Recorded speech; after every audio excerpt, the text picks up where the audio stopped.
What's going on? I'm Josh, your host of Game on Toronto on the Game Over Network.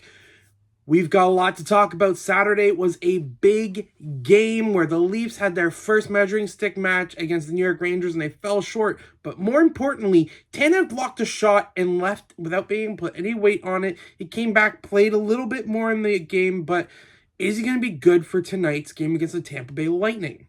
We'll dive into that, but first let's talk about Game Over merch. Right now, if you go to the GameOverNetwork.com and you go to the merch store on our website, you can get awesome merch from the Game Over Network. You can rep your brand's market merch. You can see Game On Toronto merch, Game Over Toronto merch, Game Over Calgary, Edmonton, Winnipeg, Ottawa, Montreal, Vancouver.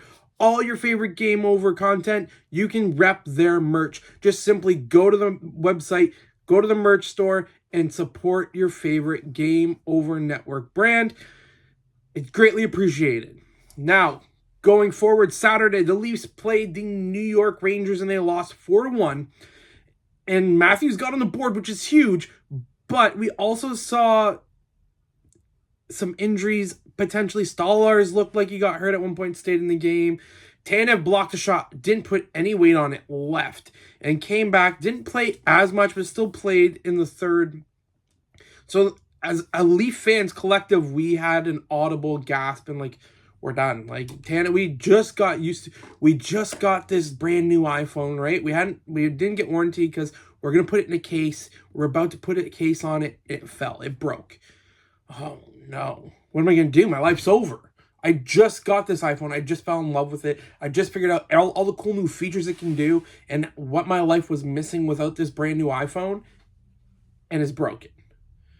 Well, yeah, I can send it away to be fixed. It's going to take time. How much time? I just got used to having this thing. I don't want to go back to what I used to know because that was outdated, and I didn't like that. I didn't like that experience. And that's similar to what Leafs fans were feeling with Tanev. And I'm here to say he was at practice this morning. He was in lines with his normal line mates. I mean, could he be banged up and playing through it? Yeah, it's Chris Tanev. Of course he could be. But he's playing. And I don't think the Leafs would put him in a position where he's going to play injured. Not at 100%. I mean, nobody's 100%. But less than 80, I don't think he plays. So that is good news. Also, Woll is progressing. He's not starting tonight. Stolarz was in the home team net. So Stolarz will get the start tonight in Toronto. But they are hopeful that Woll will get the start tomorrow. So what's going to happen? Are they going to send him down to the minors where he'll split some time with some other goalies? Or do they keep him up and rock 3 goalies? I don't think that is a thing that they can do cap-wise when some injuries come off the board. But it's interesting. So injury-wise, no injuries from Saturday that are major, that are keeping anybody out of the lineup. Woll's progressing. Lineup changes. So some lineup changes that we're going to see for tonight is Max Pacioretty is drawing in, and he's going to be on power play 2. He got practice this morning on power play unit 2, and Ryan Reaves is going to come out. Some changes need to happen. I feel like they needed that scoring on Saturday, so that's why Pacioretty is going to factor in. I don't know who gets bumped down. I don't see Pacioretty being a 4th-line player. Maybe Holmberg gets moved down to the 4th line as he's been kind of the iron in Berube's fire, and like he's not really liking his game, and he's not found his game that he had in the first 2 games. So expect Berube to put Pontus Holmberg down on the 4th line, but don't quote me on it. Now, while we talk about Ryan Reaves, I have a fun little quick stat for you.